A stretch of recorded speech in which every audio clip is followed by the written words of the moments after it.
And then, I ran into you guys at the aquarium, and that was absolutely hilarious. Oh, the aquarium was fantastic. So, for your listeners, I was sitting in the aquarium. I was sitting in the aquarium is this like perspex tank, and you can put on your fish clothes basically, which are already available there, and you go around and you pretend to be a fish inside the tank, and people are looking at you, pointing at the fish. So my mate was in there dancing around dressed as a dolphin, and then I see D-Day come in. D-Day, you had your green mohawk. You were very familiar. I was like, I think you're D-Day, aren't you? He's like, yeah.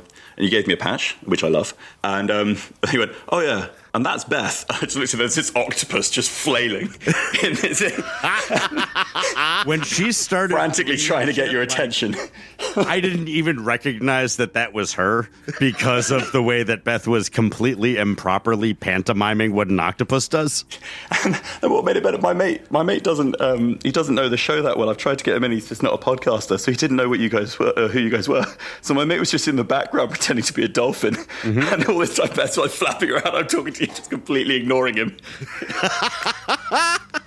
Well, he wasn't doing that just for you. He was doing that for the entire community. Oh, and because a person dressed as a scuba diver comes in and feeds you Swedish fish. Oh, it's so fucking funny. They had this little claw thing and just couldn't get it in. Oh, I love that place. It was great. Like it was a gimmick, but a really well executed gimmick. It's a profoundly funny gimmick. Yeah. Oh, yeah. And it's one of those things that, like, if you have people that come in there, now they are responsible for amusing themselves. Exactly. Oh, it was great. It doesn't just invite participation; it demands it. Like, there is no refusing the aquarium. That's a slogan. That is. There's no refusing the aquarium. That's just verboten. You will appreciate the fish. You will embody the fish. Attention! Watch! Yeah, no, I ran into you there, and I then, of course, came to the listener appreciation party, which is absolutely great as well. I love that. You did it at the Lamplighters. I went into the Lamplighters because I'd lost my bit of paper with everything written on. I went in there on Monday. I went up to the barman. I was like, is Accuracy third in here? I think there might be. And he was like, nope, not on the list. We don't need a list. We get a corner. Well, no, apparently they'd just forgotten to tell him. I went back on Wednesday. I was a bit late, but I saw you guys there. I thought it was a really good move because I went off and volunteered with the Lamplighters afterwards as well. So I thought it was really good. Oh, excellent. That is exactly what we wanted to have happen to at least one. I had Malort again. It's not as bad as I remember it. And had the worst drink on playa, which I always bring. The gallon bottle of Hawaiian Punch, which I drink down to the shoulder of and then top up with vodka. I noticed that you, over the course of our interactions, you had a couple of variants of this worst drink on playa. Oh, well, I had a blue one and a red one, yeah. Yeah. But that day actually was an absolute nightmare. So I did the 50K the day before, and then that day I didn't take out water. I only took out the voted worst drink on playa. You might remember I had some fans around my neck. They were great. They had lights on them. Uh-huh. I also had a cup with me that had my actual ID taped to it. Anyway, I didn't have any of those things at the end of the night when I woke up at a porta potty. Oh, no. Yeah.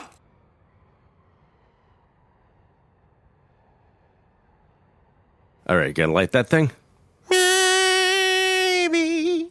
Welcome to Accuracy Third. I'm D-Day. I'm Rex. And I'm Beth. And I'm Rex. And today, Rex. I'm Rex. Why don't you tell me a little story about the Black Rock Aquarium? So, sometimes you go and you're like, I really want a beta, but they don't have betas. All they've got is goldfish. And you're like, what kind of basic bitch do you take me for? I'm not going to put some fucking bitty little carp in a dish on my counter. I want betas to watch die. Thank you, Rex. Trap a pretty fish in a small container until it dies. Uh-huh. Beth. Yes.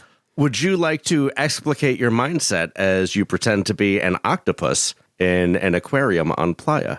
I was really thinking about how to best get the legs to look like they're scooting forward, and that the head sits on your head, right? So it's like a hat. Mm-hmm. The puppets that they had in there were really great. There's a fishing rod with little fishes on it, or you could dress up as a bigger fish, like an octopus or a shark. So I was going with the method of using my arms to try to create the sensation of octopus legs going up and down. But that did not work for actually getting the snack that they offered me on the fishing pole. I had to use my arms in a traditional manner. So that was an attempt at octopus verisimilitude you were performing. I was trying to live in the mask, in the puppet. I was trying to find octopus in myself and get candy. You were definitely giving squid from Mario Brothers underwater levels. Oh, yeah, you were. Squidzo, I believe that's called. Well, we got there and there was nothing happening in the tank. And I felt like that's a perfect invitation.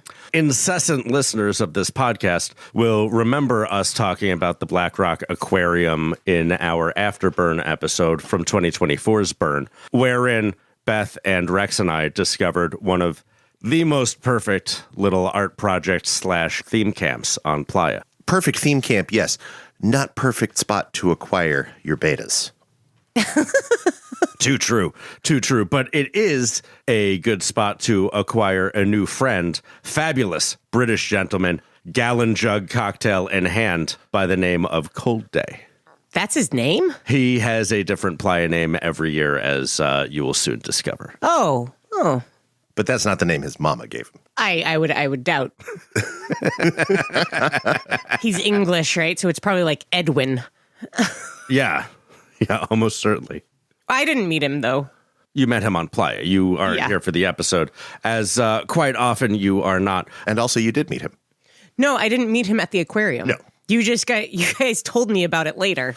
Yeah, you met him at the next bar we went to, which we also talk about in this episode, except he mostly talks about the previous time that he was there, not the time that he was there that he met us, which is also in the episode. What bar is that? Well, it's been a long time since I edited this episode, but some sort of retro futurist sci-fi Viking bar? Sure, why not? Or something. Fully a Burning Man bar. You'll find out all of that in the episode, listeners. But what you won't find in the episode that only our Patreon subscribers will be able to learn more about is the Anglosphere in general, including the Great Emu War. So check out that on our Patreon feed, please. And thank you to you and to all of our existing patrons. We love you. We could not do this without you. Also, if you are one of our Patreon subscribers, when you do get the discretionary cut of this episode, you will also get some information regarding tortoise constipation and a lot more about the natural world besides. Look at that value proposition. You support this silly little project and you get turtle poop and wars with giant bipedal birds. Practically dinosaurs with feathers. Giant flightless birds. Yeah, that's the one. Emus. Cold Day, you are one of the funniest motherfuckers we have ever had on this podcast. God damn it, I knew he was funny. He is so funny. He was also at our listener appreciation party. No, that's when I actually met him. I don't know if this bar incident is real, because, but that's what Accuracy Third is for. I definitely met him, and he reminded us that he had been to a listener appreciation party before. Yeah, and you'll find out about that in this episode, too. There was a very mild yet embarrassing altercation between Cold Day, not named Cold Day at the time, and your very own co-host, D-Day. Oh, shocker. I know. Honestly, I'm glad to hear he is funny and not just British. I have this tendency to just assume. Yeah, Monty Python trained me that like 4/5 of every group of Brits is very funny. One has an anger management problem. So in a show with many funny episodes, in a season with a bunch of incredibly funny episodes that you're going to be hearing very soon, the next 3 or 4 of them is a murderer's row of funny motherfuckers. Cold Day is one of the funniest. Enjoy.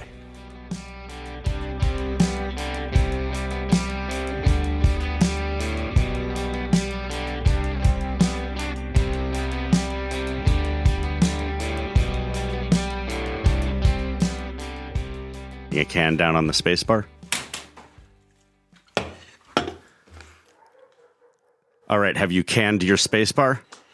Yeah, so I'm going to just very quickly change it for the closed can, because Okay. it makes more sense. Hey, good news for you. If you hit the gear icon, there's a push to talk toggle that you can just turn off. Perfect, thanks. I believe in Great Britain, they don't call it a gear, they call it a lorry. No, that's trucks. That's pickup trucks, I believe. You're thinking of elevators. Those are called gears. What do they call a conversion van? A torch? I don't know. I call it a gear. It's a settings icon. I don't know. Ah, settings. So, All sorted. Hi. hi. How is the middle of the night in England?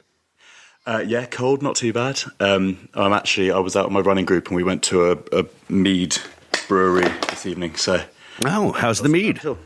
pretty good. It's there's only one in England. It's called Gosnells, and I picked a few cans up as well while I was there. So Nice. those. Yeah, it's not bad. They got a dry mead there. Or is it all real sweet? They do have a dried one. They also had one which was made with caramelized honey as well, which was what I was drinking all night. Ooh. But then we started at the place. We had a few drinks. We went out for a run. Then came back, had some more drinks. We had one person fell over and managed to break 2 ribs. So, it was a great idea. Wow. Doing it English, I see. Yeah, do it every week. So where are you in English? I'm in London. I'm right in the centre of London at the moment. I'm in my offices, actually. Well, So, yeah. thanks for going to work to talk to us. No worries. It seemed, I live with 8 people and thin walls, so it seemed better at 1 a.m. to come in and have a chat. Oh, so London is like San Francisco in that you can't afford to live like a person. Oh, by yeah, yourself. yeah. I've managed to get a fairly decent room for way, way, way more than I should be spending on it. But yeah, and I was in the same sort of place in 2019. Then I had to move house 5 times from situations. Oof. I've moved back to the exact same postcode. I moved back last year, and the price had gone up by nearly double. Jesus. Jesus Christ. That's what lockdown was like in London. Well, congratulations for living under capitalism as well. Oh, yeah, thanks for that. Yeah. Hopefully it all turns up from now, but yeah. They didn't invent it, but boy, did the British refine capitalism. Oh, yeah, no, we invented the roads that would get capitalism to more people quicker. You mean boats? Well, I suppose.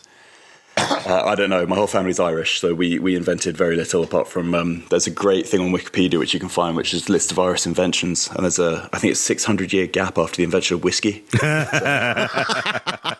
It's not that you guys didn't invent things. Plenty of drunks invent stuff. You just don't remember it. Oh yeah. Or you break Sure, that was it. I mean, yeah, you can fix it again with very novel means. Yes. Yeah, and I don't think the shillelagh counts as an invention. It's just the Irish word for stick. Oh, I don't know. A lot of work goes into shillelagh. Oh man, I could really get going on that. It takes years and all kinds of stuff. I just recently watched a video about how long it takes to make a shillelagh. It's really Was it the impressive. fellow on YouTube who talked about how he'd been accused of paddy whacking? Yes, that guy. Yes, I have seen that video. That was the first time I'd heard the phrase paddy whacking outside of this old man played one. Oh, yeah. No, I'd actually not put the two together. Yeah, no, there's paddy whacking. There's also plastic paddies, which I've been called many times because I'm born and raised in London, but my family's Irish. So plastic paddy. Wow. A lot bigger thing after Brexit, of course, because I get the Irish passport. So Oh, nice. Yeah, you're pretty lucky. it's If really you nice can get passport, too. us a handful of Irish passports, we might be needing them by like March or April. Well, yeah, no, that's going to be an issue. You can get them now. I think it's grandparents born in Ireland, which could also be Northern Ireland, or you can show a strong connection with the country. So, Well, I'm German and Greek, and as I don't speak either of those languages, I do love Ireland. And I am quite adept at headbutting a motherfucker. So, I thought that was more of a Greek who's Scottish headbutted me, trait. so. yeah, but it was taught to me by an Irishman. Yeah, no, we're not the most violent of races. We're pretty good. We're usually too drunk to really get a bit shirty. I've never had a bad time following the Irish lilt in a bar to some fun. Oh yeah, no. As opposed to the Australians, which have caused me a bunch of problems a couple of times. Yeah. I mean, I do like Aussies in bars. They're always great fun, and I think it's from British and drunkenness. I always end up not mocking the accent, but sort of mirroring it right back to them. I'm furious. It's great. You pick up the uptalk? Oh yeah. If you call them pommies, that really pisses them off. Really pisses them off. Yeah, that would do it. Yeah. I had a friend who lived there actually for a while, and he came back, and he was like, when he was there, he was messaging me, and he was living in a Chinatown part of Sydney, and he was like, I don't think Chinese people like dogs very much. People keep judging me, whatever. I went out to visit him once, and he hadn't been sold a dog. He'd been sold a dingo as a dog. Holy shit. Judging him for the fact that he had this dingo as a pet. That's very fucking funny. I absolutely loved it. Like the second I saw it, I was like, mate, you were not sold a dog. In fact, they never bought that. That's not even theirs. I have no idea yet. But no, there's a dingo fence, though. You can't pick them up in Sydney otherwise. There's a fence going down Australia. I thought that fence was for rabbits. I think it's for dingoes. It's called the dingo fence, I think. I mean, I imagine if it works for dingoes, it also works for rabbits. Rabbits are notoriously dumb. It's all just the ruins of the Great Emu War. Oh, God, that's hilarious as Oh, well. it's amazing. It used to be that on Wikipedia, they had that listed as an actual war, and the winner was listed as emus. Yeah. They kicked like almost 20,000 people's asses. I know, right? And they're still there. It's not like that was a victory for They're Homo fucking sapiens. horrifying. Like They are. They are more dinosaur than Komodo dragon. But the point is, you go to Burning Man and we go to Burning Man, and this is not a podcast about the Great Emu War. No, you're right. Yeah, this is a Burning Man podcast. I was just listening to your first one, actually, and it was great. It started with, good afternoon. We didn't know what we were doing in 2015. It was a very different sound, all right. But Yeah. We had like the semblance of a script. Yeah, no, we wrote a bunch of stuff out, and I had the most humiliating outro imaginable.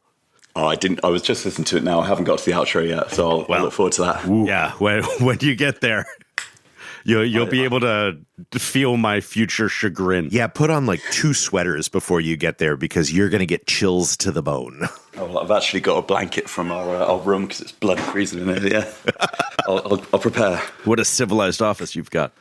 Oh yeah, no, it's great. We haven't had heating in a good while, so we got blankets instead for now because they have to repair a thing in the building. So, for first and most important question, are you in this interview, or do you want to playa name it? Well, that's the thing. I have a different playa name every year, so we could do playa names, or we could do. I'd ideally not like because there are a few stories about drug references, and I am in a law firm. But Great. So, what was your playa name this year? it was Cold Day. Cold Day, the one thing we didn't have. Yeah, Cold Day, and that was from running the 50K, and I decided to run it naked this year. Oh, Jesus. My Lord. So Christ. several people looked at me and went, "Oh yeah, Cold Day." Did you have a bruise on your belly by the end of that? You know what? I didn't. I changed my posture because, well, before I did it, I was joking about whiplash. And as it turns out, it was not a joke. Yeah. And so I changed they my make posture these completely, so I bras got, for dicks called underwear. Yeah. Oh man, I won't be making that mistake again. It was awful. But yeah, so I changed my posture and I got cramp immediately. So no, I didn't have a bruise.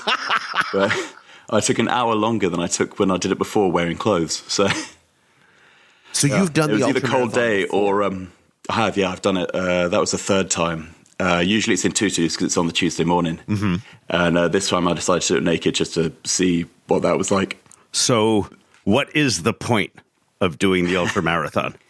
Well, I'll tell you, well, there's 2 things. The first time I did it, it was because I'd been to Burning Man once before, and I was chatting to my mate, and I was like, there's these runners here. There's absolutely no way you would find me doing that.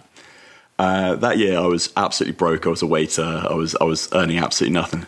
And then a few years later, when I was going back, I'd finally got a job in law. So I was like, yeah, I've got some disposable income. I should probably do something for charity as well.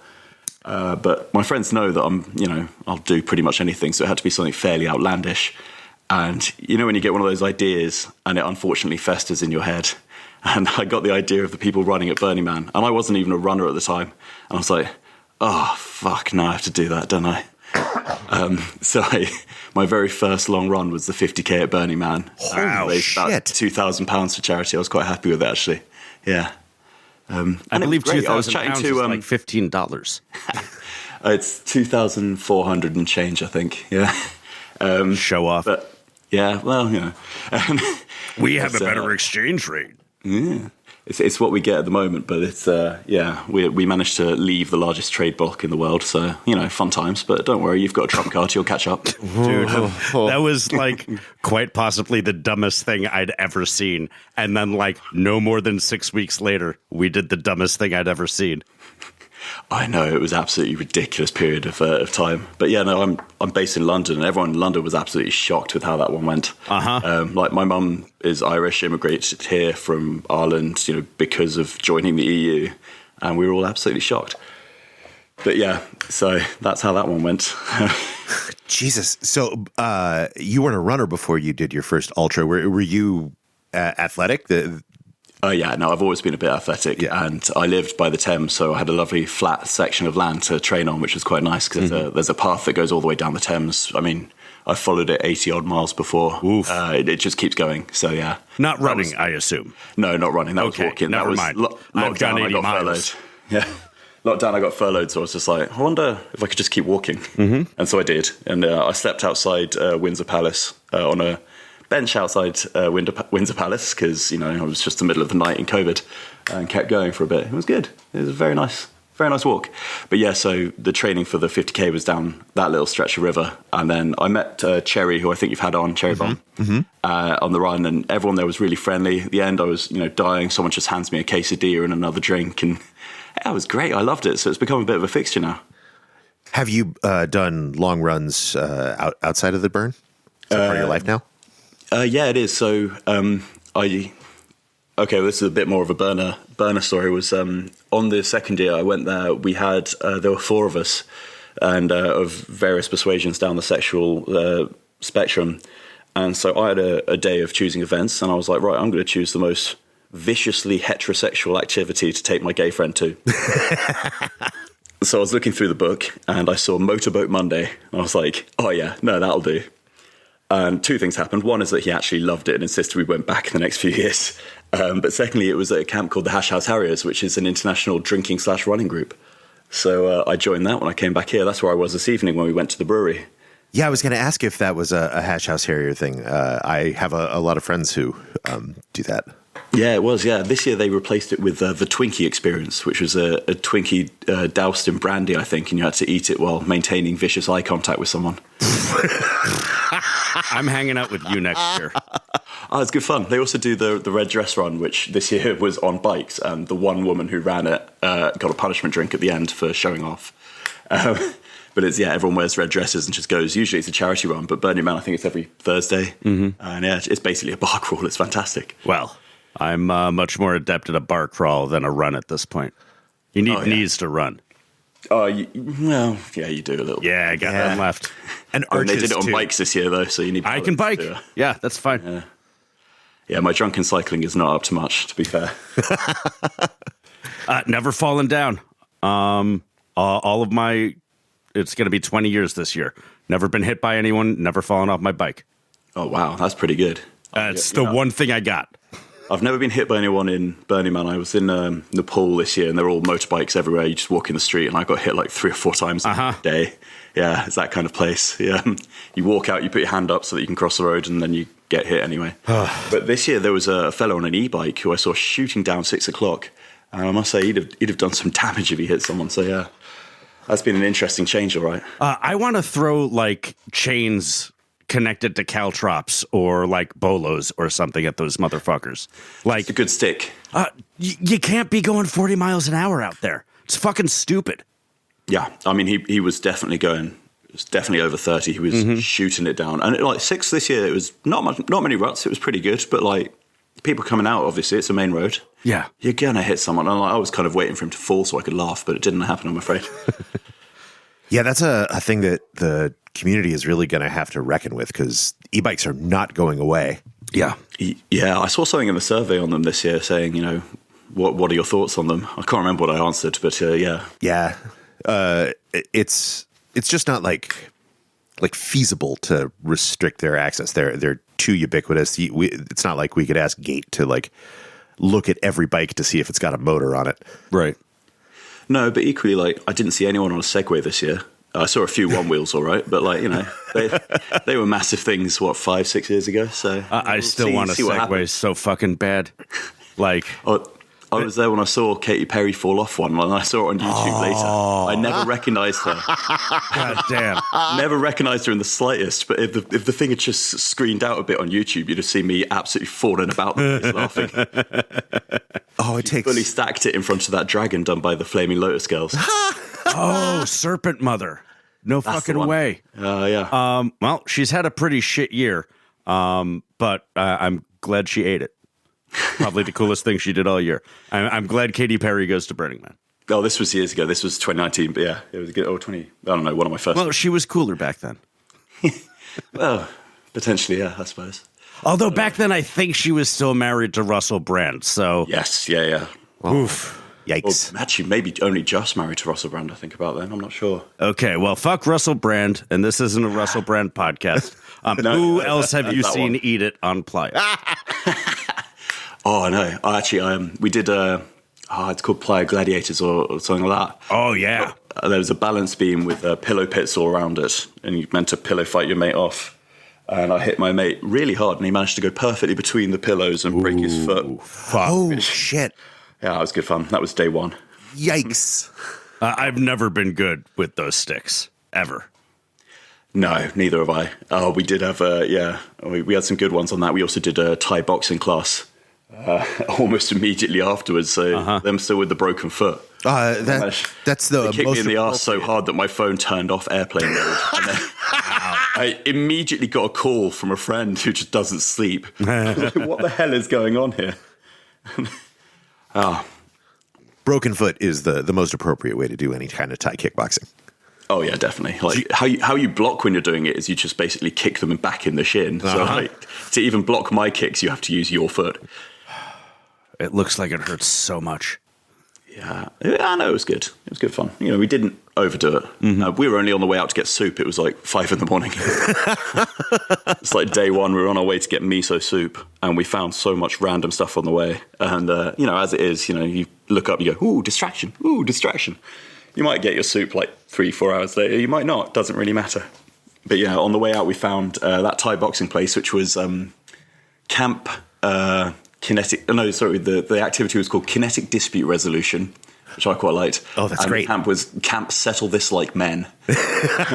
Those are two incredible camp names. It was great, yeah. But we went to that, and then we went to the Black Rock City Bring Your Own Self-Service Backstreet Coat Hanger Abortion Clinic, which I've now been to every year just because I seem to walk past it each time. It's a fellow who gets these little dolls, fills them with vodka jelly. Then you name them in accordance with Nevada state law, and then he cuts the head off and you drink out of them with a straw. Now, here's an important question. Did you choose regular or black? You've been, I hear. There was only regular when I went there this year, and they had to change the dolls. Did you hear about this? No. Oh, so they used to get the dolls. They used to buy, 10,000 of them every August from a pro-life charity. Oh. And, they eventually cottoned on to the fact that these were getting sold before Burning Man and refused to sell them to them. Oh, no. They used to do them with a little card which had, at this age, your baby is X size. And the camp Fucking liars. They used to put at the top of it, they used to call it the nutritional information. Jason is so fucking cool. It is a great camp. I've known the proprietor of that camp my entire Burning Man career. I've seen him every year. Yeah, every year I seem to go past, and I always love taking virgins in. They look so confused, as I probably did as well. Yeah. This is apocryphal. Check the name of the podcast, but I believe he is the reason that camps that serve food now need to get health inspected. That is my understanding. He used to be the proprietor of the Gut Hut. Oh, don't know that one. They would just... Are you familiar with offal? Yeah. I am familiar with offal, yes. They'd go to a Chinese grocer and buy the most disgusting looking thing on sale. Parts, and just called. Cook them as rudimentarily as possible. Oh, God. Well, do you ever go to the Ashes of the Man on the morning after? Never. There's a camp that's been there. I mean, I can hear the sarcasm. I'm hoping. I've intended to 15 years, and it's just not a thing that will happen. So there's a camp that goes there, and they start defrosting a whole goat, a whole pig, and a whole sheep at about 1 a.m. on burn night. And then they cook them over the ashes. But, they cut all the bits out of them. So this year I drank a pickleback out of sheep lungs. Holy shit. Wow. at like 10 in the morning. Holy fuck. Yeah, we're hanging out. I decided, like, They've been there every year. It's great. I think you're really going to up my game. Oh God! Like, to be fair, it tasted delicious, but it was kind of awful. You feel it as you're walking away. You're just like, Jesus Christ, what did I just do to myself? The thing is, a lot of cultures eat a lot of sheep lungs. That's just what culture. And how many drink picklebacks out of them? Can you stop subtweeting Scotsman? It's not just Scotsman. The Chinese make noodles out of sheep's lung. I'm sure other cultures do things with sheep's lung too. They're ubiquitous, and you can kill them almost as easily as rabbits. Well, the reason that haggis, proper haggis, can't be sold in the USA is because it has sheep lungs. That's proper haggis from Scotland. Sheep lung. Yeah, sheep lung and all kinds of other stuff. But it's the lungs, I think, which is why they can't be sold there. I didn't realize lungs were prohibited. Yeah, something about the sort of aspirated blood. I don't even know. We're real uptight about our food. In some ways. So yeah, the sheep lungs and the cooking of the sheep and the pigs and the goats on the ashes of the man, that was very good. But I was like, so how much prep did this take? And they were like, yeah, we had to send someone to go defrost it at 1 a.m. because you can't put it in a fridge or something, so they had to sort of cooler it, but then leave the cooler out, I believe. That's how they did it. It was weird, and like they had the head just sitting there. All the bits. I mean, these were whole animals. It was an interesting one. You want to be able to get some of that cheek. And there was a queue for it, and I got a rib. It was great. Yeah. Yeah. That's meat I recognize. So, cold day. How did you, a waiter from London, get yourself out to this weird cult in the middle of the asshole of nowhere? Oh, well, yeah. I was earning very little. I was doing 0 hours contracts, so I was on not very much, but I was drinking about 200 bottles of champagne a year when I counted it, which was fun. Wow. Because high-end catering, there's always open bottles of champagne. Absolutely. So, yeah, massive alcoholism. But no, we were being paid very little, but I was lucky enough I was living with my parents, and I was trying to do that while I paid through law school. And so I found out about Burning Man. I was watching pop culture. I think there was a Community reference, The Simpsons, Man in the Middle, Buffy the Vampire Slayer. All of these have got references that I can remember. And then I was looking up Google Doodles of all things. I think it's the first Google Doodle was Burning Man. That stepped me onto the Wikipedia page. I read through it and I was just like, damn, these are my people. So, going in then, I could probably have applied for the low-income ticket. You would have gotten it, like, for sure. I would definitely have qualified, but it seemed a bit cheeky given I'd also have to, pay for my flights and everything else. That's the best time to do it. So instead what I did was I hadn't been before. I didn't know what I was doing, didn't know what I was looking for. So I just saved up and I was saving a tenner every month and eventually got to, a bit more than tenner, 20, 30 quid a month if I could. Eventually got to the amount where I was like, right, I can afford this now. It was about a year and a half of saving, 2 years of savings. And I was just lucky enough to get a ticket straight through. So got the ticket, flew out, slept in San Francisco airport. On the other way out, met a friend at midnight to go to Walmart and pick up this ridiculous tent, which was horrible. Oh, yeah. Ozark Trail tents. Went straight out. So by the time I got to Burning Man, my first year there, I was at a wedding the night before as well, which turned into a rave. 2 of my very good friends from university who are still married, now live in New York. Hi, guys. But my dad picked me up from that at, I don't even want to know what time in the morning. And my dad at the time was, 65 and very bemused by the fact that everyone's dancing around with glow sticks. This is called being high, Pop. It's what kids do now. There were still responsible adults there. We were drinking heavily, but we were not on any substances at this particular time. But my dad drove me to Heathrow. I got changed in the car from my suit into my burner clothes. Then I met a girl on the plane who'd also never been to Burning Man before. So we just started drinking. I'd got a ticket through BA, so unlimited booze is included. We kept drinking red wine until they ran out of red wine on the plane. God, you are so much more civilized than we are. It just at that point we asked for Bloody Marys and we got cut off. My favorite thing about flying French Airways is they don't even ask you if you want wine or not. They just ask if you want white or red. And I was just like, I'm sorry, what? Yeah. I flew in San Francisco, met a friend, then flew to Reno. Slept in Reno airport. Went out to Walmart to pick up this tent because you can only pick it up at like 4 a.m. Don't know why. They were fucking with you. They let Americans pick stuff up from Walmart all the time. At this point, I was already hallucinating. So picked up the tent. And then so my mate and I, we were there. And he'd been drinking hard. And I'd obviously been drinking hard, as I just said. So we also picked up water because we're picking up all our supplies from Walmart because we can't fly with them, we can't drive with them. So like we bring an empty bag with us whenever we travel, and then we just fill it with food and drink when we get to Walmart or Target or Safeway. And they'd already sold out of all their like gallon jugs of water. So I picked up like 48 of those little bottles of water. That's not enough. Well, no, actually, I'd done the maths just about right because I don't cook with it. I wasn't going to be washing with it. This was just for drinking, in addition to the booze, the Mountain Dews, or whatever I was drinking. What are you peeing in then? Buckets, jars of pickles, whatever goes. Fucking A, man. That's But my mate was like, "Oh, you got water?" I was like, "Yeah." It was only when we were then on the 6 a.m. Burner Express bus out of Reno Airport that I realised that they thought I'd got water for both of us. Oh, no. Anyway, got to Burning Man. At this point, I hadn't slept in about 70 hours. The visual hallucinations were way already going. I was really quite far gone. We got there and it was absolutely freezing. It was a really cold year, my first year. And we got there like as the sun was going down because there'd been an accident and we were on the bus for, I think, 12 hours. The bus skips the queues and we were still on it for a long-ass time. And also all the water was in the undercarriage of the bus and we couldn't get out to get it because they didn't want us getting out if the bus was going to move on. So we were all very dehydrated and quite cold when we got there. Christ. We got there, set the tent, went to watch the sunset, and then I passed out for 11 and a half hours. And so that was my very first night at Burning Man.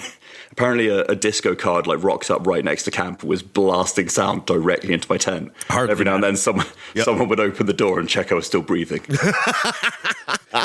I was dead to the world. When your brain like really, really needs sleep, it does not give a fuck about what is happening outside of your head. It will just shut down. Yeah, absolutely. And I've really gotten into that. And you know, you learn how to sleep at Burning Man, particularly if you're in a tent in quite a loud space. Mm-hmm. We had a camp across the road there that was doing metal most nights. They were doing disco that first night, which I think was a blessing. But it can get quite loud there. But yeah, on the water, Top Cat, which is the person who come with me, was like, "Oh, right, we're going to need water." I was like, "You're going to need water. I've got water, mate. Like, you're on your own on this one." So went to Arctica and bought one of those, the big cubes of ice they do, not the crush, but like just the bag, which is like a gallon of ice. Bought 4 of those, put them into a bin bag, so we had loads of spare bin bags, and left them in our tent to melt. Of course, there was a hole in not only all the ice bags, but also the bin bag. And so... You need to be putting it in your pee bucket. Well, yeah, we didn't have one because the first year hadn't thought about it. Oh, yeah. But yeah, so in the middle of the desert, we managed to flood our tent, which was an absolute pain in the ass. God, you had such a perfect first year. Oh, man, I did the proper, truly terrible thing as well, which, I took my phone out, videoed a load of things, made a shitty video, put it on YouTube, and, of course, immediately got taken down because I put a song on it. I hit Virgin Burner pretty hard. I really did. Oh, yeah. I did my research. I bought a tutu.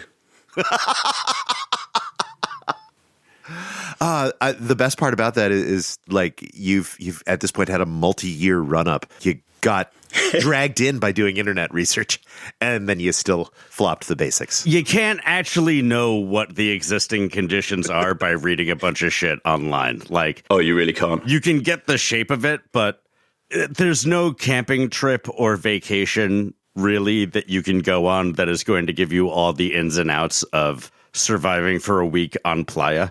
It's just so miserable. I mean, I'd only been camping once before, and it was a music festival. That music festival was by the Thames, and it rained for 6 days. The Thames burst its bank, and the entire festival was one big open sewer. So that was my only camping experience before Burning Man. Well, if you ever want to go to Reggae on the River, it is exactly that, but in California. I've heard stories, yeah. It's something I've never been, and I won't. Some of the worst stories about dealing with human shit are the stories I have heard about Reggae on the River. Well, that was great on your Afterburn episode, I think, and you gave me a very nice call out there at the end saying I had to get in touch. We got to see you twice. It was amazing. It's three times for Rex and Beth. Yeah. Yeah, I mean, Rex and Beth, you called me at the temple when I was my absolute nadir of, desolation. Oh. And you walked up to me, and you was like, "Hey, it's a beautiful space. And also, the temple guardians have told us you could take the cushions if they haven't been written on." And I was there just, barely focusing on being human. Just yeah, cool. Rex is always telling me about stuff I could just walk off with. I think I was trying to methodically put on sun cream to try and just get out of my head. And then I was like, "Who? Oh God, it's you!" And the thing is, Beth said something about how it was a beautiful space and it was great and how we have this, and I 100% agree with that. It was such a beautiful temple, particularly this year. I really enjoyed it, but my God, I was not in the brain space. Well, you did great. I wouldn't have guessed that you were completely despondent.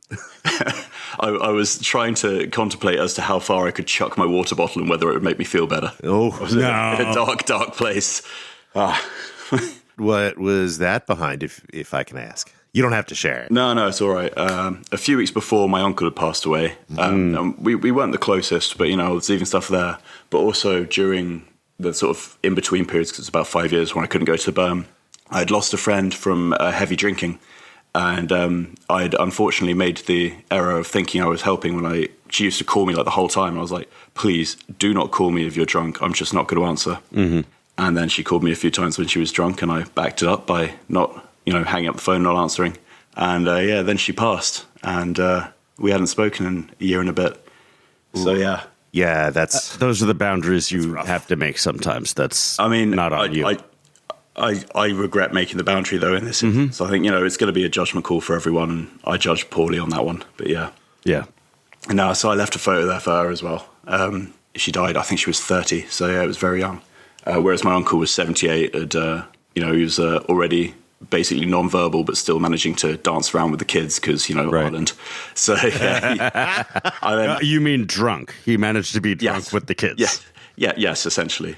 But firstly, I put up photos for both of them.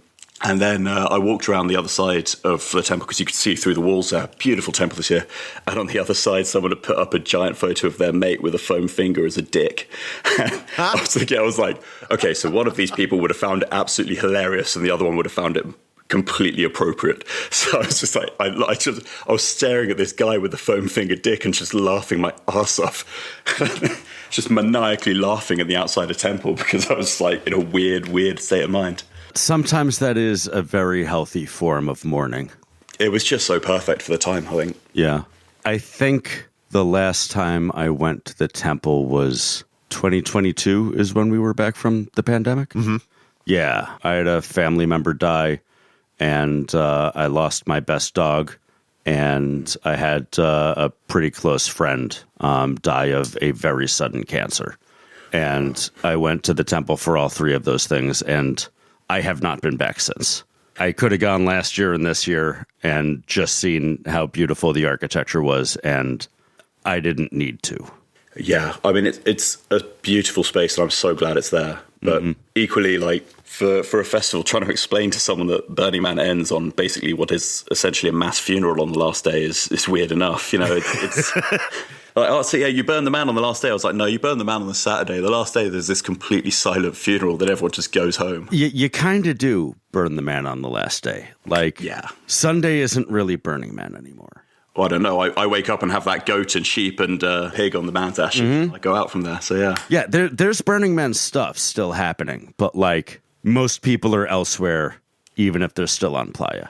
Yeah, camps packing up and all that. Yeah, I completely get that. And of course, you guys, you drive, I assume. So like, I'm on the bus, and we don't really have to worry too much. We, skip that Exodus queue. It's great. We were back in San Francisco this year. I think 5 hours. Oh, nice. Not bad. Yeah, and then this was the dust storm day. I think people were 24 hours or thereabouts.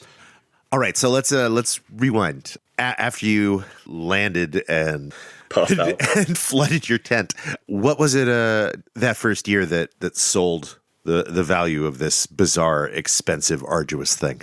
I only called one person a dick in 9 days, and that is it. Like, everyone there was happy. Like, everyone, what makes me smile every time is everyone seems younger because they're happy. Everyone's smiling. Like, people, and like, even the people that aren't, the people that are, they're working or they're doing stuff, or when you go to the temple, or they're just not having a great day. The general vibe is just so happy, and it's something you don't get, particularly like in London. No one makes eye contact. You sit there on the tube every day. It's kind of bleak and desolate. It's a meat grinder essentially. You go out there and you're just absolutely free. And again, I only called one person a dick, and it was because they chain locked a playa bike.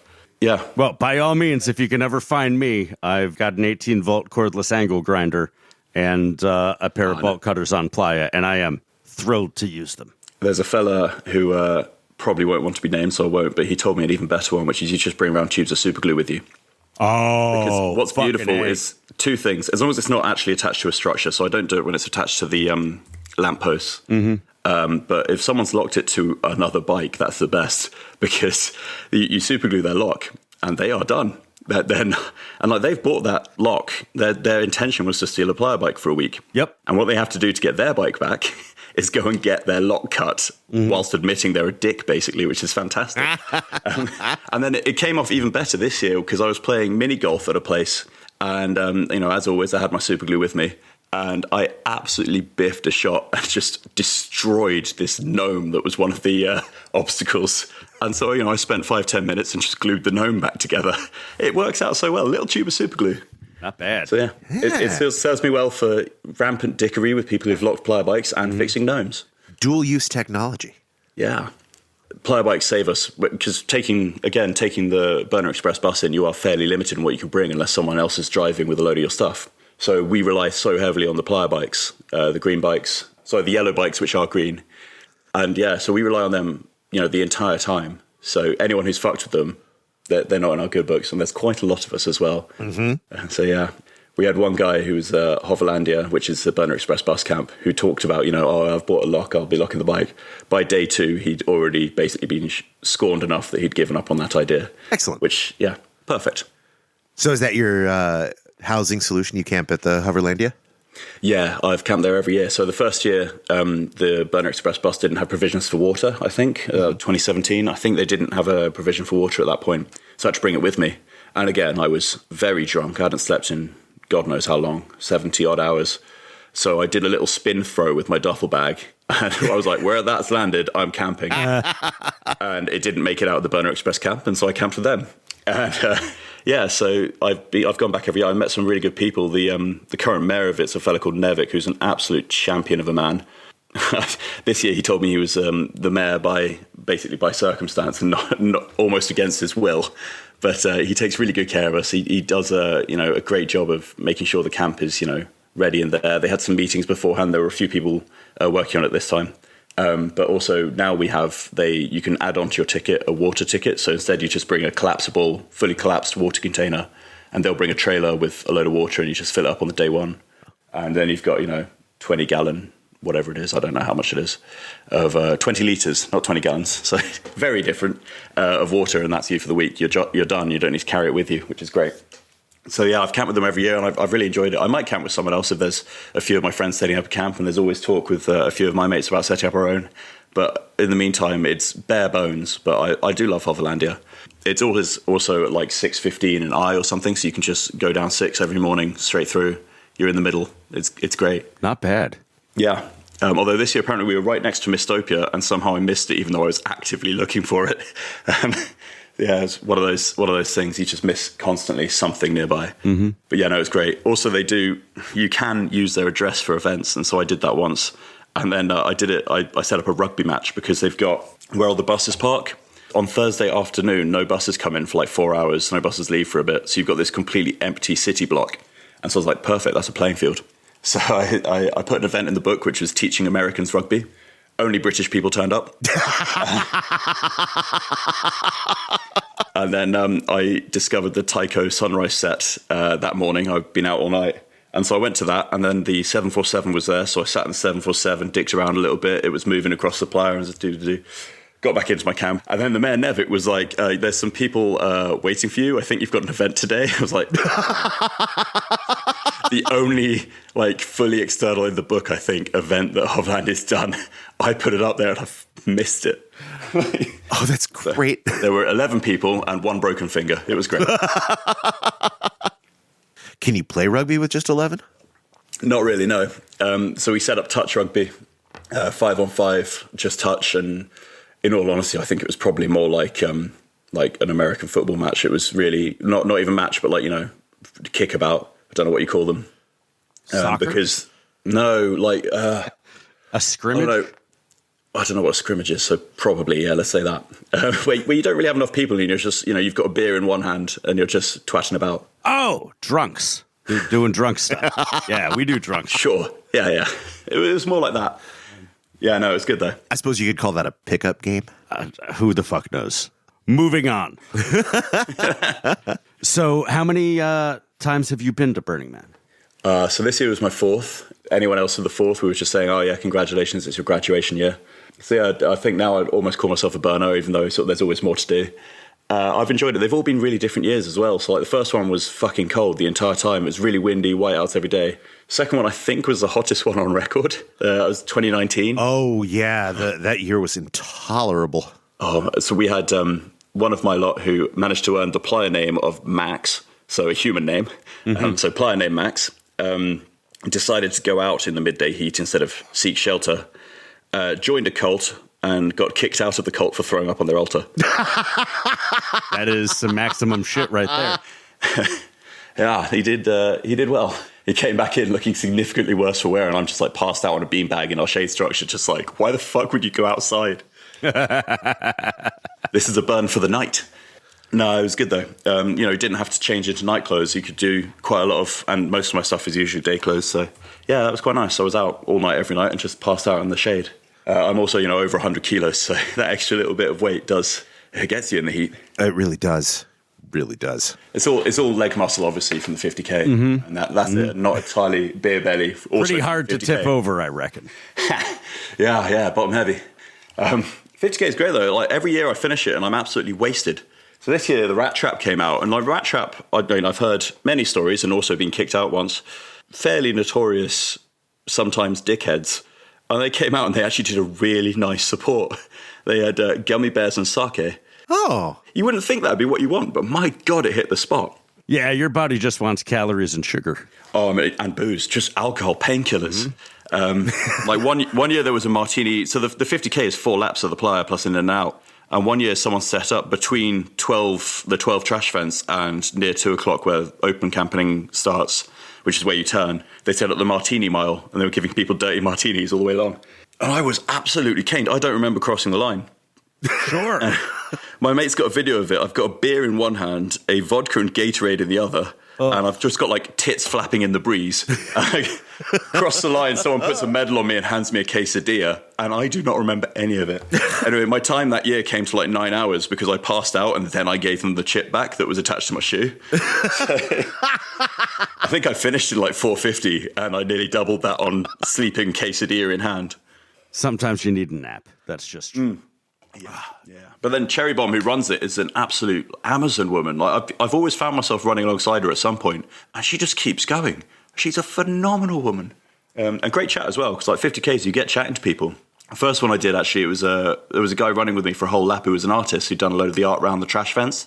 So I got my own little tour as we were running, which was absolutely great. Oh, that's pretty cool. Never got that guy's name, but he was a legend. He did a skeleton with a few bits down there as well, which is great. And like several of the art pieces on there. Counterpoint, if I was running a 50K with you, I would also claim ownership of all of the art pieces that we passed. I'd be like, oh, yeah, I made that. Those are windmills. That was me. Did you go out and see the windmills then this year? I don't know. The windmills? There were somewhere between 10 o'clock and 12 near the trash fence. Yeah, they were huge. Oh, those they were, yeah.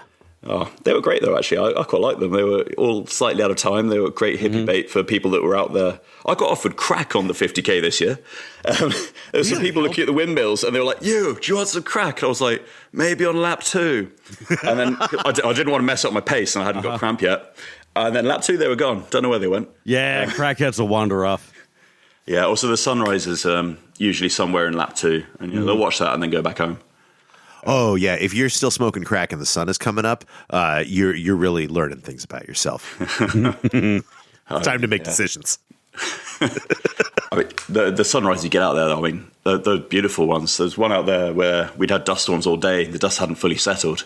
And so I was running along. There was 2 guys running in front of me, and it looked like they were sort of wading through a river because the light was reflecting on the dust, which was about 1 meter up in the air.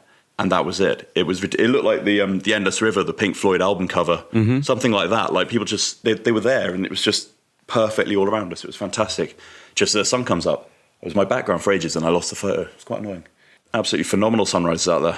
Probably why I keep going back on the 50K as well, because you keep doing it. Although I will never do it naked again. And I might go out and support this year and just sit on the 12 o'clock and feed people. Yep. Offer people crack. Yeah, hard to get into the States. I'd probably have to buy it there. Well, if you're swinging through Reno. Yeah, that's not going to be a problem.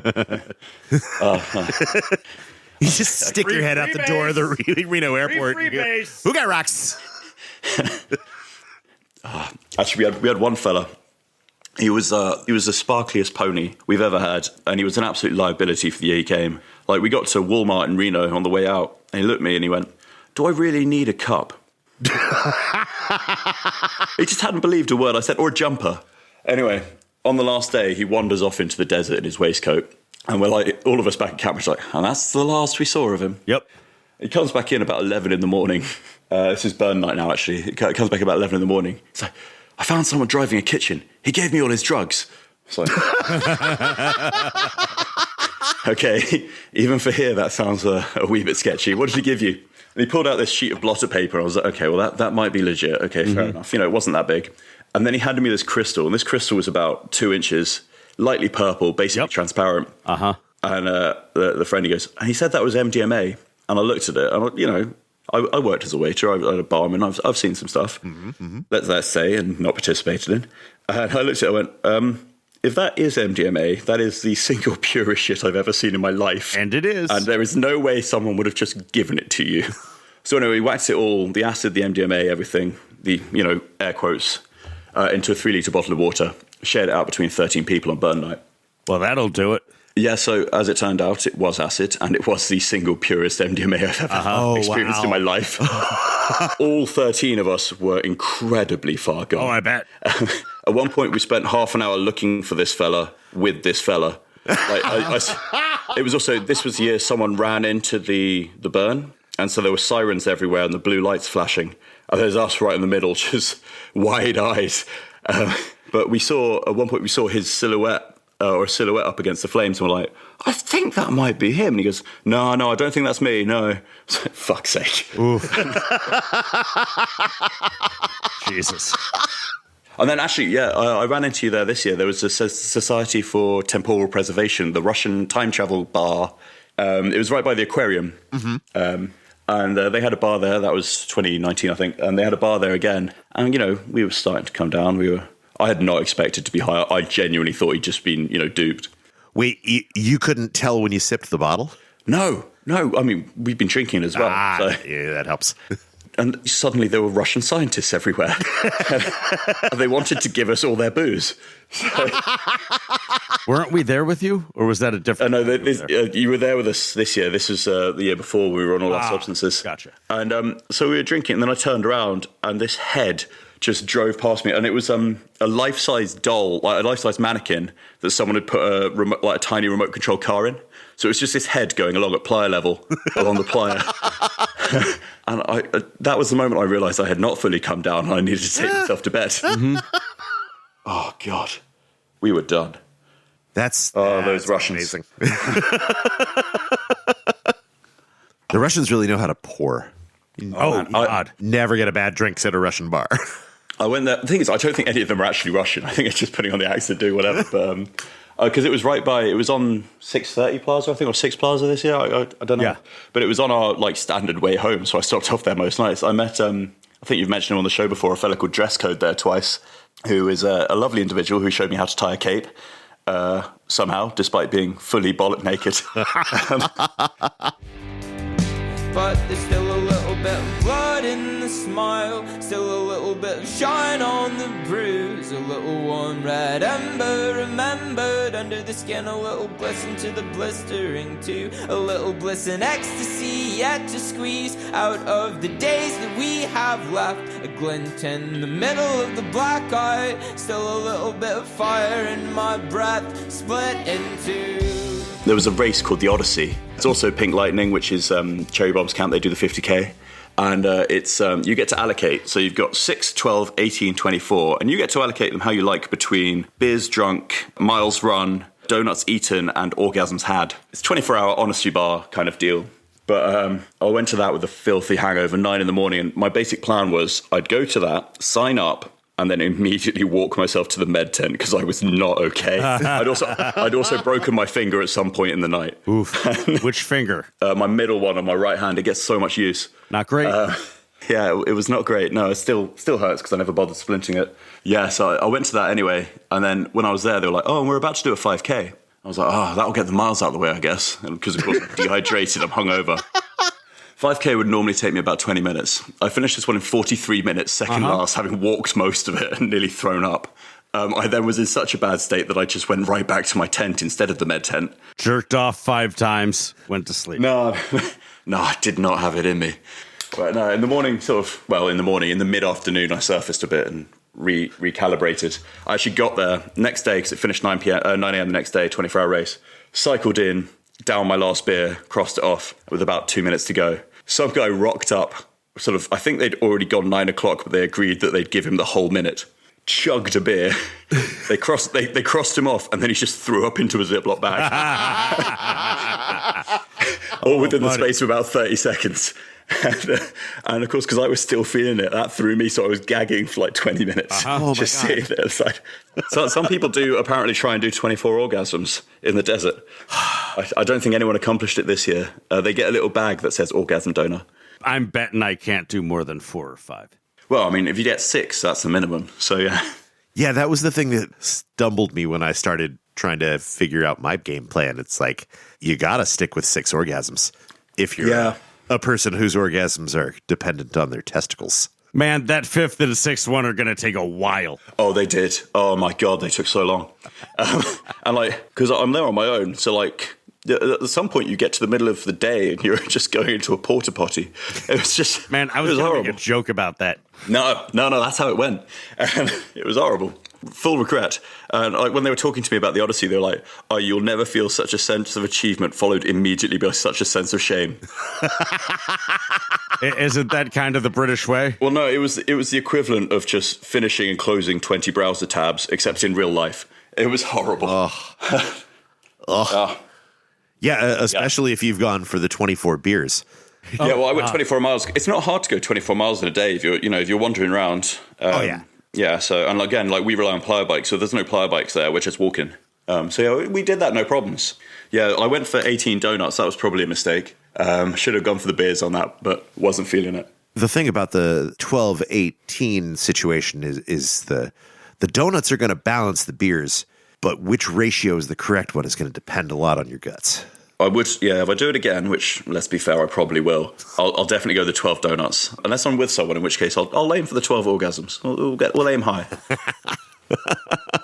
But I love that it's an honesty bar system. They have this whiteboard up, and you'll have people just wander in the middle of the night and cross off one and wander off again. Oh. Also, we had one guy, we started, and they gave everyone a beer and a donut just before doing the 5K, and this guy just vanished, and he came back 5 minutes later to cheers because he'd just gone to the Portos and immediately whacked one out. You'd have to before running and bouncing all your equipment up and down. Yeah. Well, yeah, he was fully dressed, I think, that one. But yeah, I will also point out, this sounds like it's all dudes. It was about 50-50, to be fair, on the gender ratio there. Oh, yeah, women love coming. Well, yeah. Yeah, the women tend to get the highest orgasms. I don't think, they said this year that none of the men had ever got to 24 orgasms. So, yeah. I don't think it's fucking cheating. I'm not sure it's doable at all, no. I mean, the lass this year who got the highest, I think she said she went to the Orgy Dome, the Beaver Dome. She had her partner in, yeah. Was just biking around with a vibrating butt plug in. At some point, it's got to lose sensitivity, right? Surely, in the 24-hour race. I would think so, but I'm working with last season's equipment. One of you did work in the sex toy industry, didn't you? Yeah. I am a completionist. I've listened to this. One of you was rubber ducks, and sexual rubber ducks became a thing. Right? I sold dildos and dildo accessories for a couple of years. Oh, yeah. I'm a fully qualified sex educator. And so 24 and 24 hours, what's your advice? Lube. I didn't even take a course, and I know that. If you're a male-bodied individual, don't even attempt that unless you've figured out how to have non-ejaculatory orgasms. Which is I did a long time ago, but that's a lot of work. I'm now confident enough to come everywhere. If you can figure out how to do it, then it's no big deal. You just you pick a chunk of the day, get 4 or 5 out, give yourself an hour, get another 4 or 5 out. It's so dry. You're going to have to keep washing your hands. With mayonnaise, apparently, this year. I've had it happen. but I've never figured out how to make it happen. Yeah, no, I mean, also, I would also recommend not having to dash to the porta potties when you feel like it. Yeah, don't jerk off in the porta potties. No. Yeah, jerk off behind the porta potties like the creep you are. Unless that's your thing. Yeah. If that smell does it for you, then God bless you. We did have one guy in my camp who was an absolute dude, but he knew what I was doing, and every time I left, he'd just give me a salute, which you'd think would help, but it really killed the mood. If he was a real dude, he would have waited 3 minutes and then started kicking your door as hard as possible. That's the kind of dude I am. Every time Beth goes to the bathroom in the house. No, here's what I'll say in all seriousness about that. If you are a male-bodied person and you are interested in attempting this, get yourself a fucking vibrator. They make them for fellas. I recommend the Fun Factory Manta. It's an absolute knockout. I don't know that it'll get you to 24, but it might get you to 12. Oh, 12 would do. 12 would be good, yeah. Not enough spit on the playa to get me through that. Grim. Well, that's what the vibrator is for. It doesn't need no spit. It is a perfect tool. Everything Built for you. needs spit. Yeah, I mean, I'm not an expert. I was talking to a mate when I said that I was going to be chatting to you guys, and they said, whatever you do, tell the failed proposal story. Oh, yes. So I feel like I should do this. This was also on the fabled night of the 3-litre bottle full of questionable substances. And we'd wandered off into the desert because all the sirens were getting really, really wild. And you know how it is when you're walking late at night and you see this like pool of light. So, you know, I'm there in all my furs, I've got kazoo in, and I'm just wandering around. And my mate just stops me. He goes, do you know what you just did? And, you know, I sort of blearily look up. No. You see that guy sitting on the ground crying? It's like, yeah. You see that woman wandering off over there? And this woman's just leaving the patch of light into the desert. It's like, yeah. He proposed to her. She said no. And then you walked between them playing Jurassic Park on a kazoo.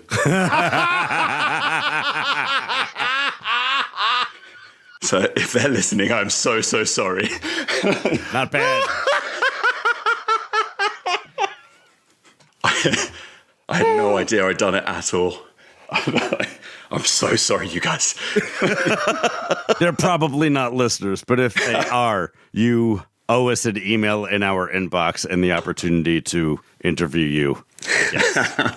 Oh, my God. We talk a lot on this show and just like in the community in general about playa magic and, you know, the playa provides. We don't talk nearly enough about how fucking funny the playa is. Oh, yeah. Like, my fucking cheeks hurt every day. Oh, yeah. You're always smiling. It's great. I love it.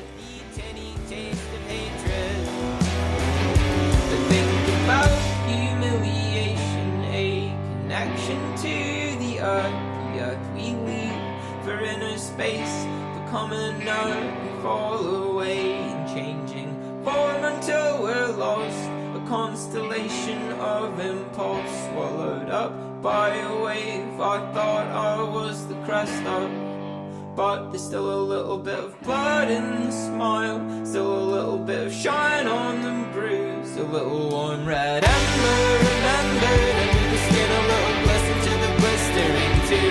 We are trying. I wonder how long until Cold Day is no longer allowed in the country. He's a barrister, so he'll know which levers to pull. But he's not coming back this year, which is too fucking bad. That's a bummer. It is. I blame nobody who would be hesitant to cross the border into this benighted land. Yeah, I guess I understand.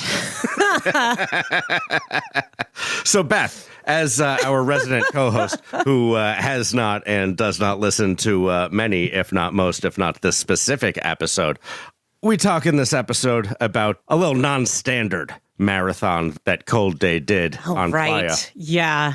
Not just a running marathon, Beth. This is the 6/12/18/24 challenge. Are you familiar? I mean, Odyssey. just because we've talked about it on the podcast, but I haven't listened to it.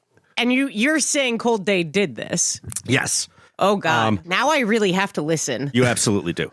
Beth. Yes. Beers drunk, miles run, donuts eaten, orgasms cummed. 6/12/18/24. Which ones go where? And it's not necessarily ran, it's miles traveled on foot. Okay. So God, that is complex, isn't it? Yes. Do I get to create other circumstances? Like, I'm like, No, you have 24 hours to accomplish those 4 activities in those 4 quantities. okay. So it's like, All you get to do is match the quantities and the activities. trying to keep myself honest, the first thing I have to figure out is orgasms. Is it actually possible to do certain numbers of these orgasms? Like, for Beth, our listeners have been asking on Discord. Everyone, join the Discord. Beth, can you come 24 times in 24 hours? yeah, probably. I mean, if I'm just masturbating, sure. Like, that seems possible. But can men? No. Like, Not even on a Sibian, I can't. I mean, like, maybe if you're, like, really in control of your arousal response and you can have a lot of non-ejaculatory orgasms, but you cannot produce 24 loads in a day. right. Sorry, I'm thinking about this in terms of me. So maybe I should do 24 with orgasms because it's achievable. I just need a particular vibrator and like 2 minutes. And it'll be... Well, knowing that we're going to be doing this year, you can bring the proper vibrator with you to play. Okay, so Beth chooses 24 loads. I think that that's the smartest choice that I could do. It remains to be seen if that's actually possible or if at some point my body would just be like, what the fuck are you doing? I'm thinking 24 loads for you, Beth, followed by 18 beers. I mean, It's 24 hours. yeah, I mean, definitely 18 beers is something I can do in 24 hours. Yes. Which has given me a lot of real 6 Mile vibes. And I mean, but eating donuts is... So this is complicated because I can totally do 12 miles, but I have to, then I'm knocking down my orgasm time unless, like, I have to find those sex boxes to knock one out while we're walking because Or that takes get real hours. comfortable with the porta potty. Or Oh, you just get one of the panty-mounted vibrators. I got one you can have. no. Yeah, the the jerk the orgasm out of you vibrator that I have is an insertable one, which seems complicated. That's my choice. Yeah. That's how I'm getting to 18. I could do 12 miles on foot pretty happily at Burning Man. I think what this is teaching me is that I have to overlap it with an additional inebriant that gives me more energy and keeps me awake for longer. But I think I could get it done with 12 miles and 6 donuts. 18 Four Locos. Or as I call them, Spanish fly in a can. Yeah, I think I can do that. Good call. Listeners, if you would like to tell us your 6, 12, 18, 24 in the Discord, you can find the link to our Discord in the show notes where we're all having fun and we're all finding out how many people in our Discord run the ultra marathon, for Christ's sake. What is wrong with you folks? You can have self-esteem outside of ruining your knees. You can. And if you're a penis haver, I'm like really interested how hydrated you have to be to come 6 times in 24 hours on playa. It's not a, like, you're not losing a lot of fluid Speak for yourself. for that. The question is, like, how many extra stimulant products does it take to achieve that many erections? Well, a bunch of gas station stimulant products, I imagine. And this nifty little finger-shaped guy that vibrates in your ass. Boy, is that a challenge. There's Just a lot walking around with an ever-inflating balloon on the end of my cock. I feel like this is a real Rorschach test for your humanity, is how you would try to split this up. So my problem with this is no matter which way I go, it's gonna hurt me. Oh, yeah. Like there's no way I'm getting the orgasms up above 6. I gotta be realistic. I'm a man of middle age. I think I could probably get 24 miles in if I just spent a day hoofing it. But any combination of 12 and 18 donuts and beers is gonna fuck me. Like, fuck me completely. I will be shitting blood the next day So here's the thing. out of my mouth. I think you're going to want to pack the musket on both ends with some kale or other high-fiber cruciferous vegetable.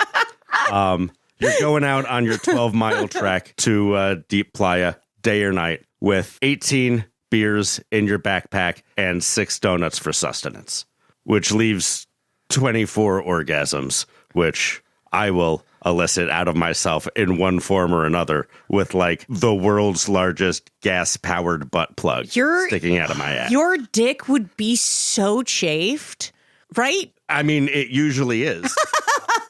I'm not paying for those condoms with bumps on it. I can create my own through scabs and pure force of will. Force of will, Beth. I like this a lot because it really challenges you on it. I feel like having all those numbers is a way that we could participate more fully. I sincerely doubt people are having that many orgasms. And I understand it's really easy to fake orgasms that you are saying you had, but like, I feel like you got to lower those numbers in order for people to realistically approach it. All of those are achievable for certain people. It's certainly a challenge where biological sex is going to heavily impact your choices. Yes. And your ability to succeed, I think. Yeah, that's just a matter of stick-to-itiveness and willingness to destroy your body. Yeah, I guess that's willingness to destroy your body. Yeah. Because regardless of what I do the next day, my feet are going to be unwalkable. My stomach will have eaten an ulcer into itself. And your dick is going to be sore. My dick will be fine. We bring out plenty of lotion for the kitchen. I know how to. We got lard. I know how to take care of that part of my body. The limiting factor is not my dick. The limiting factor is my arousal curve. Like, after the fourth orgasm, my refractory period is getting into like 2 hours. Yeah, this is when you find some real weird kinks. Like, that's... Yeah, like getting your dick sucked or something. Perverts. But like, okay, if it was all just shifted down 1, if it was 3, 6... A half Odyssey? Yeah, if you're doing some sissy shit, then it's easy. Then there's no challenging choice. That's all achievable. Yeah. What you mean? That's like 12 beers. Talking about the difference 9 between miles. a marathon and like a fun walk.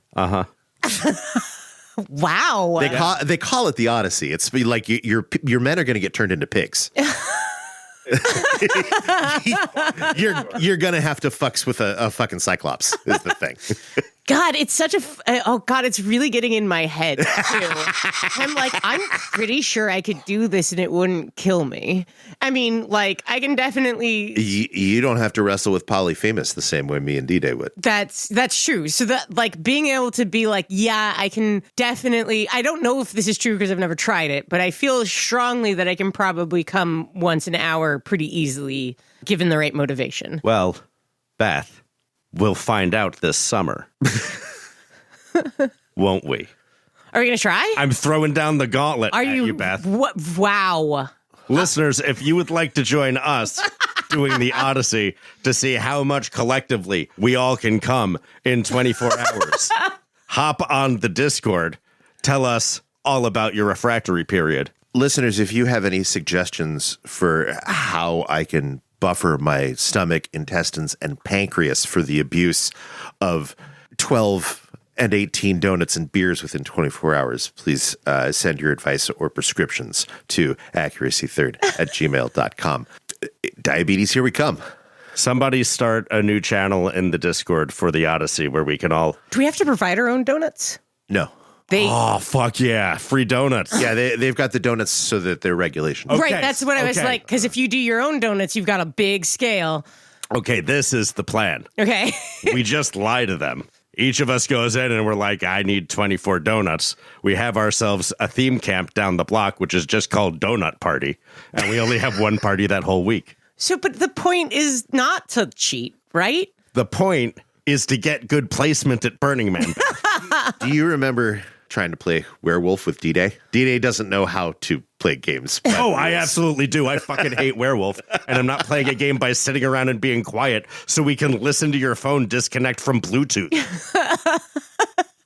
That game is fucking chaos. Dang. Now that's a game. Listeners, I burst into tears during Werewolf just because people ask me if I'm the werewolf. I am the worst possible. That cannot lie. That's not true. I can, just not when someone is asking me to. Tactically, what you do is you tell people that you cannot be dishonest with them. Oh, that's a lie. Right. I can totally lie to people. I just can only lie like kind of. Like I can smush it slightly that direction. Like blatantly, I'm just going to pretend that isn't true is quite hard for me, especially directly in the face of my friends. Beth, the listeners cannot hear you winking as you lied to them and everyone else in the goddamn world. In front of God and everyone. Accuracy Third is produced by Accuracy Third. The music in this episode is an unselected track that I haven't picked yet from Me Rex. Not me.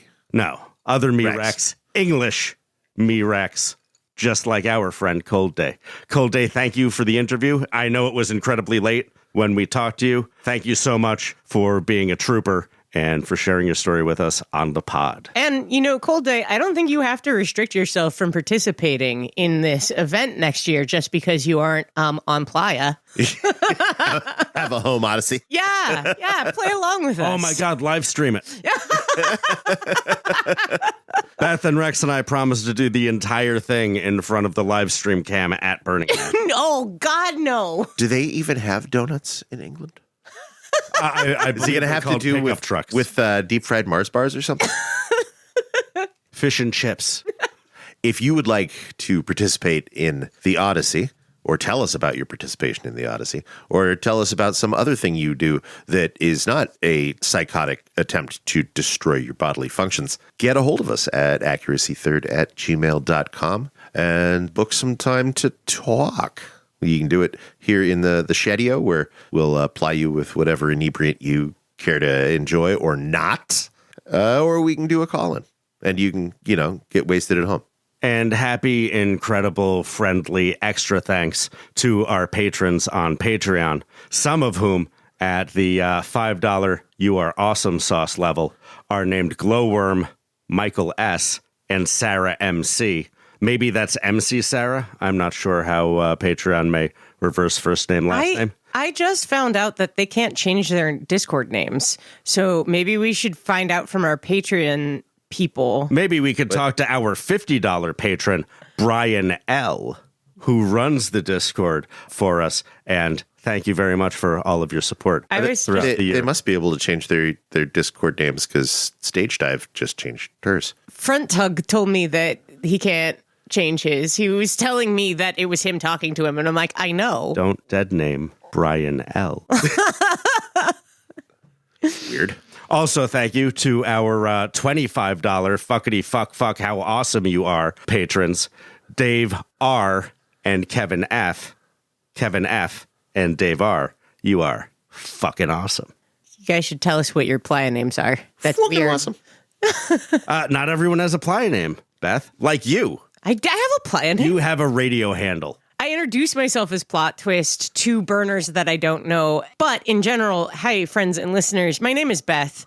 And if you're going to be in my life, I'd prefer it if you call, like, it's weird. Like, Jumanji was like, oh, sorry, Beth, I mean Plot Twist. And I'm like, Jumanji would be very weird, which is weird because I call him Jumanji. Uh-huh. But what's his name? John. But, like, I find it very weird if my friends called me Plot Twist. People have nicknames, Beth, and it's not weird. Beth It's how is you a nickname. categorize. Whatever you say, Bethany. Special thanks to our $10 You Are Freaking Awesome Gravy patrons, Keslow, Lindsay C., and Matthew S.M. Thank you for helping support this show we're doing. Is that one maybe Smatthew? I don't know. Everyone's last names come out, and then I condense them in one way or another. And then when I look at it a month or two or three later, I'm confused by what it says. I see. Thank you so much for the money. It helps. It does. It helps a lot. It does. It is expensive in the Bay Area to live, and we are trying to live here. All with full-time jobs. We interviewed someone who thought we were somehow making a living off of this, and it was very odd. In case, Well, it is professionally produced, as far as they can tell. yeah, I'm just saying, in case any of you are have that notion, I will disabuse you of it. Yeah, just because like we're asking rich people to give us money doesn't mean they already have. Just because we are saying the same sort of things that the rich people who get the money to say that the billionaires are great Doesn't mean that the billionaires have given us any money, but if you are one of our billionaire friends who's listening to this podcast, you're one of the good ones. You should feel free to disabuse yourself of some of your own largesse. BurnerNarc.com!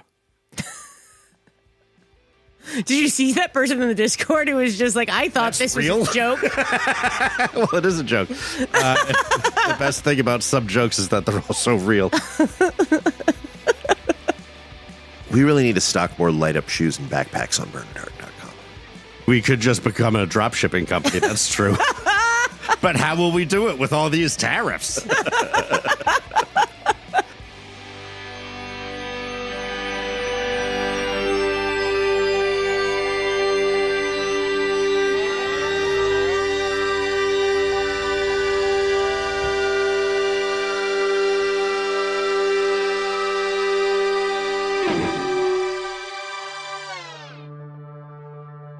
Have you called out more people ruthlessly? Not yet. Not yet. Who do you want to call out at the end of this episode? Did you meet anyone? Did you, I mean, I want those folks selling crack, and I want that. They weren't selling it. They offered it me for free. Oh, baby, the first one's always free. Nice. And the couple who did not get engaged. Oh, yeah. Sorry, guys. I don't think that was your fault, but Well, to be fair, we were talking about it afterwards, and I don't think I could have made it any worse. No. Oh, well, you were wearing pants? No, I wasn't. No. Oh, then right. I think I was wearing the furry poncho with a cape, actually, I think, at that point. Mm-hmm. It was a bold move. Didn't enjoy it. Actually, we had a great one, great bar this year. So I was trying to find all my lost shit, like my actual driving license, which was taped to my car, my fans, everything. Trying to find that, and we basically ended up just doing another bar crawl. I'm trying to revisit the bars I'd hit the last night. I'd found this, it was a hotel key, and it had an address on it, so we were trying to like circle out from that address. It was a proper like, dude, where's my car kind of chase. And I walked into this bar. There was music playing, mind. And I walked up to the bar, and this guy just started signing at me in American Sign Language. I was like, oh, fuck. Now, I know British Sign Language. I used to go out with a deaf girl. She didn't know it, so I learned it to mock her, which is great. We're still friends. So I signed back in my British Sign Language. I was like, sorry, I don't know American Sign Language. I know British Sign Language. And he immediately changed to British Sign Language and started, chatting away. It was a fella called Crow. But then they were doing like a deaf day, I guess. So the barmaid couldn't get, I think, anything we were saying in British Sign Language. So he was running translations. So we met a bilingual deaf guy. So Crow was running translations back and forth. And I was like, they had a thing on the bar labeled apple juice. So I was like, yeah, I'll have an apple juice, please. And Crow was like, no, not apple juice. This is mostly vodka. I was like, yeah, no, that's fine as well. I'll have that. And then I turned back to my mate, who said no sign language whatsoever.